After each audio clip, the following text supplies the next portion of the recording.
तो आज हम श्रीमद् भागवतम के चौथे स्कंद के 17वें अध्याय के श्लोक संख्या 21 को पढ़ रहे और उसको समझने की कोशिश करें। तो महाराज पितु पृथ्वी जो एक गो के रूप में महाराज पितु के डर से भाग रही है, हम पढ़ चुके। और फिर जहाँ जहाँ वो गई वहाँ वहाँ जो है महाराज पितु अपना धनुष बाण के साथ उनका पीछा करते रहे। फिर पृथ्वी ने देखा कि ये जो है उनसे बच नहीं सकती, तो इसीलिए वे तुरंत जो है शरणागत हो गई और उन्होंने महाराज पितु को कहा कि आप मुझे बचाओ, आप मुझे मत मारो, और बहुत सारे कारण उन्होंने वो देने लगे। और इसीलिए यहाँ पे भी कारण कह रही है कि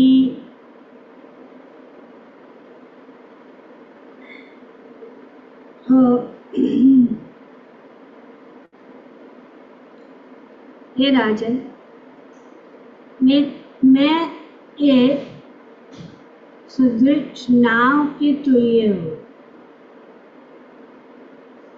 और समस्त संसार की सारी सामग्री मुझी पर टिकी है। यदि आप मुझे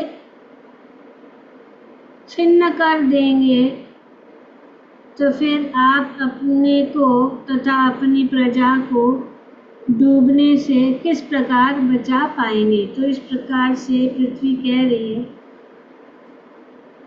कि मैं नाव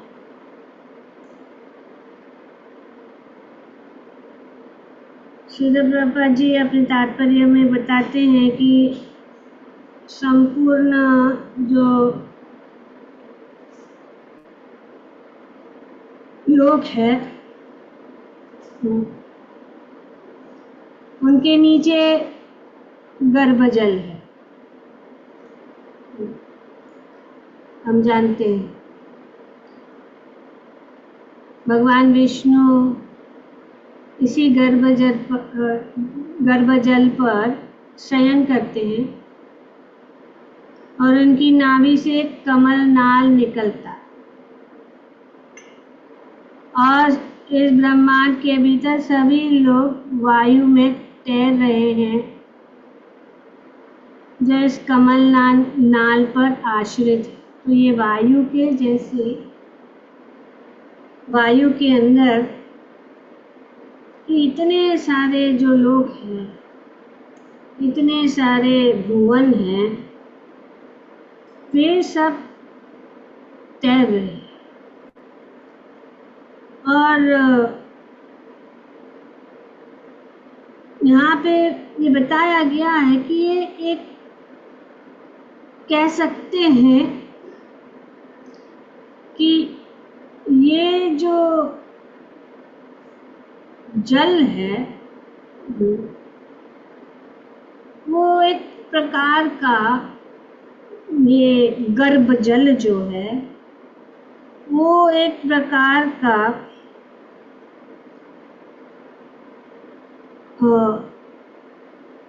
समुद्र है।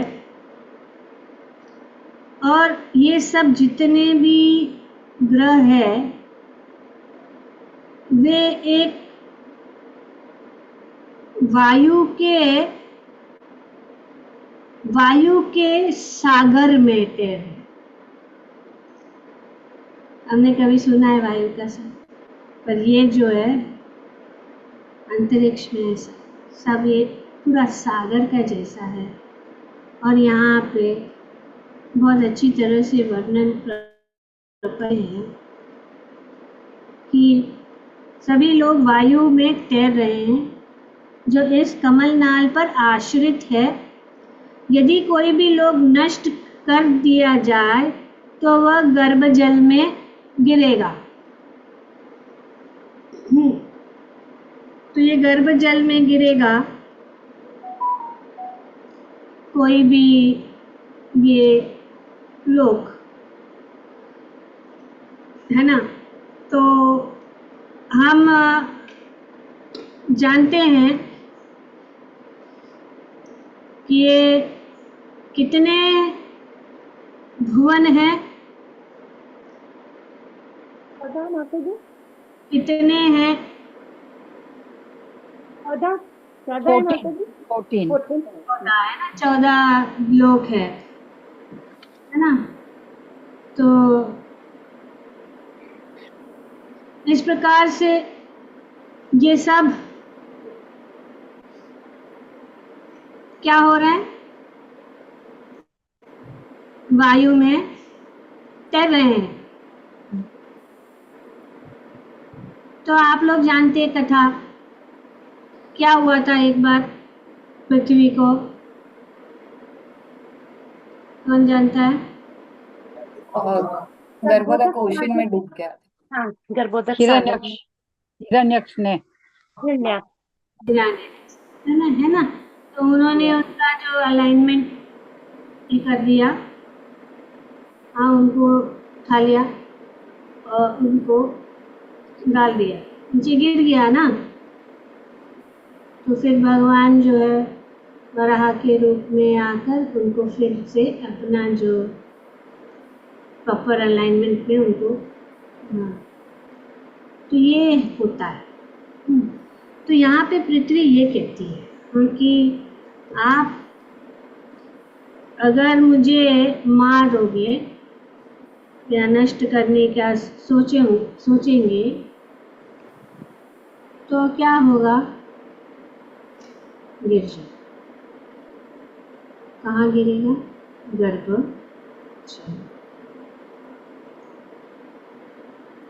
तो ये 14 भुवन जो है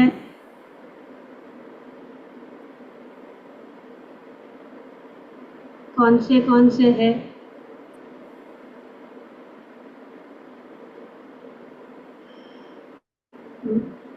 याद है किसी जो, हाँ, कौन सी है? नीचे से अतल, वितल, रसातल, तलातल, महातल, रसातल और पाताल। ये नीचे के हैं, ऊपर के कौन से हैं? ऊपर के माता जी भू, भुवर, स्वर्ग, तपोलोक, महर्लोक, जनलोक, तपलोक, लोक और सत्यलोक। सत्यलोक। तो ये है। तो हमारा जो ये भूलोक है, हाँ, जिसमें हम रह रहे हैं ना, भूलोक। तो अगर हम रजोगुण में रहते हैं तो हर एक लोक का अलग अलग प्रभाव होता है। तो हम इस भूलोक में रहते हैं जो इसको कहते हैं अर्टली प्लैनेट। और अगर हम रजोगुण में रहेंगे तो हम भूलोक में ही रहेंगे, है ना। तो इसीलिए यहाँ से निकलना हमारे लिए बहुत जरूरी है। और अगर इस भूलोक में रहकर अगर हम तमोगुण में फंस जाएंगे तो और भी नीचे नीचे नीचे नीचे चले जाए। तो इसीलिए यहाँ पे ये मिडिल में है, अपर मिडिल और लोअर प्लैनेटरी सिस्टम्स है। तो इसमें हम जो है ऊपर नीचे जा सकते, पर जहाँ पे भी जाएं चाहे हम ऊपर जाएं तो वापस नीचे आ सकते हैं। तो इसीलिए हमें इनसे बाहर निकलना है। तो अभी यहाँ पे बताया जा रहा है, प्रभुपाद जी कह रहे कि पृथ्वी ने राजा पृथु को आग्रह किया कि उसे नष्ट करने से राजा को कुछ नहीं प्राप्त हो। उन्होंने कहा कि आपको क्या मिलेगा, यही होगा, सब कुछ नष्ट हो जाए। तो इसीलिए आप मुझे मत मारो। ये एक निवेदन कर रही है महाराज पृथु को।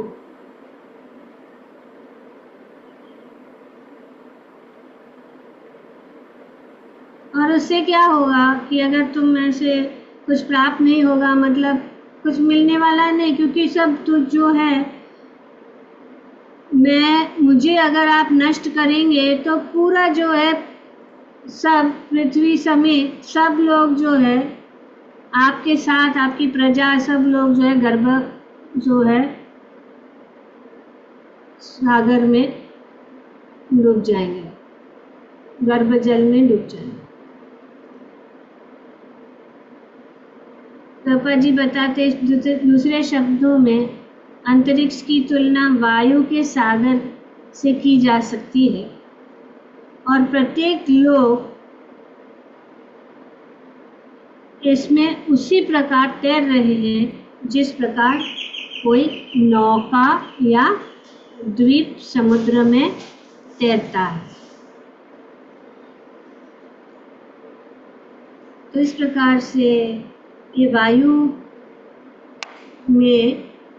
वायु जैसा सागर है, हम अंदाजा नहीं लगा सकते अपनी इस इंद्रियों से या सीमित इंद्रियों से।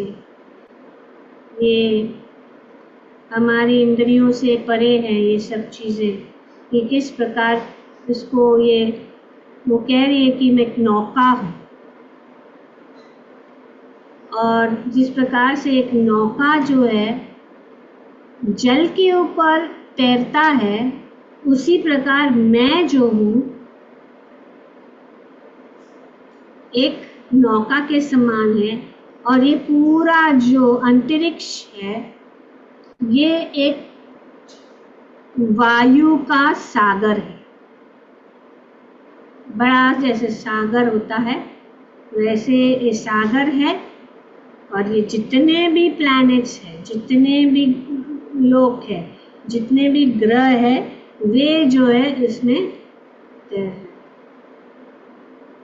और इन सब के नीचे कौन है? गर्भोदाक्षायी विष्णु। और गर्भोदाक्षायी विष्णु के नाभि से नाल निकलता है, और ऊपर एक कमल का जो नाल एक पूरा आ जाता है, और उन सब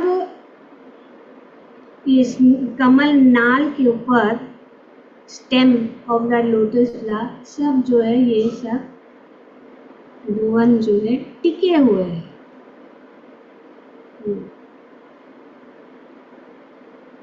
लोगों को कभी द्वीप कहा जाता है और कभी नाव। तो ये सब लोग जितने भी है इसको कभी द्वीप कहा जाता है, जैसे कि जम्बू द्वीप।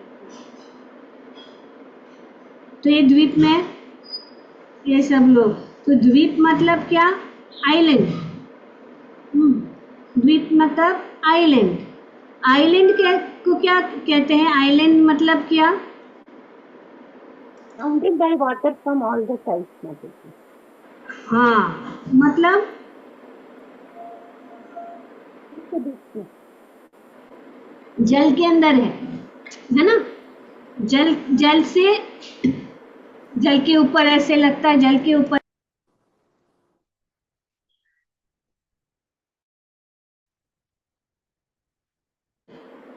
वीडियो, तो आया video? No, Mataji. Okay, we can see you now. तो जल के अंदर जो ये द्वीप द्वीप रहता है ना, तो इसी प्रकार से जितने भी हमारे ये लोक है, वे सब वायु के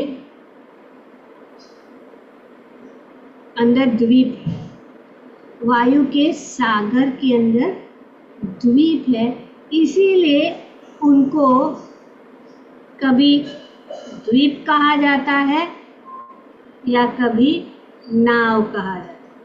मतलब ये भूलोक को द्वीप कहा जाता है। तो कौन सा द्वीप है हमारा? जम्बू। माता जी, जम्बू जी।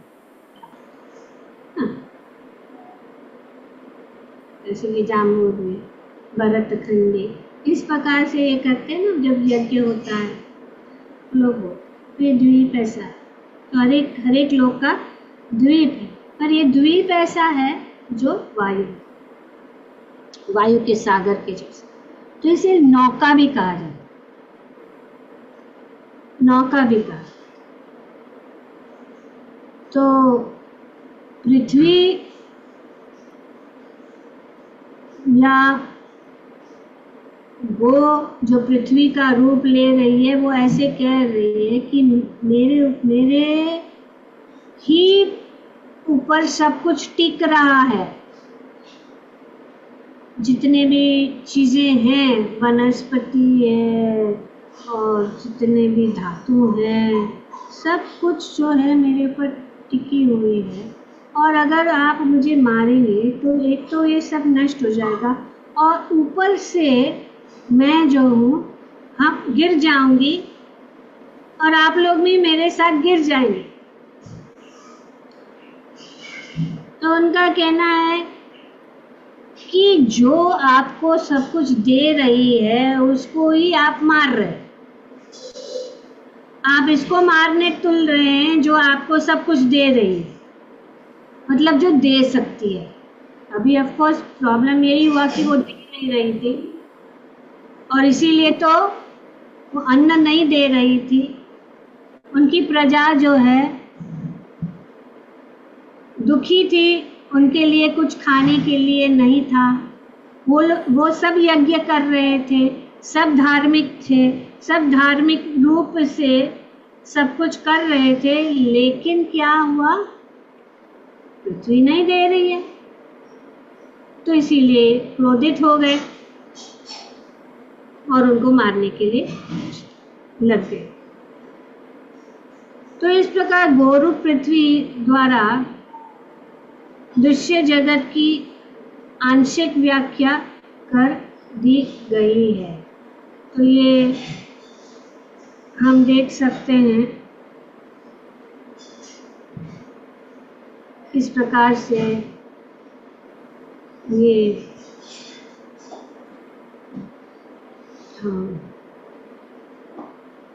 ये जगत की आंशिक व्याख्या। तो कॉस्मिक मैनिफेस्टेशन जो है, तो किस प्रकार से कॉस्मिक मैनिफेस्टेशन है और सब कुछ जो है भगवान के साथ जुड़ा हुआ है। भगवान के द्वारा ही ये सब जितने भी लोग हैं, भगवान ने ही उनका निर्माण किया है, भगवान ही उनका जो है पालनहार है, और भगवान ही उनकी रक्षा करते हैं प्राणियों की, जब भी कोई जो है कष्ट होता है। और पृथु महाराज जो है भगवान के अवतार है। पृथु महाराज भगवान के कौन से अवतार है?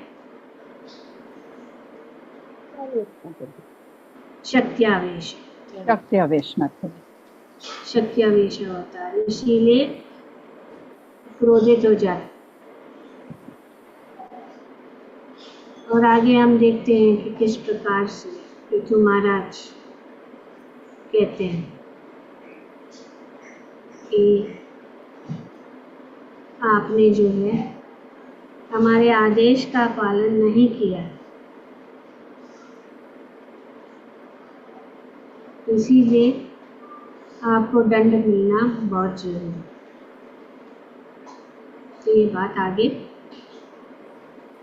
बताई जाएगी। अभी पृथु महाराज अब तक जो है गोमाता ने अपना प्रस्ताव पृथु महाराज के सामने किया कि आप मुझे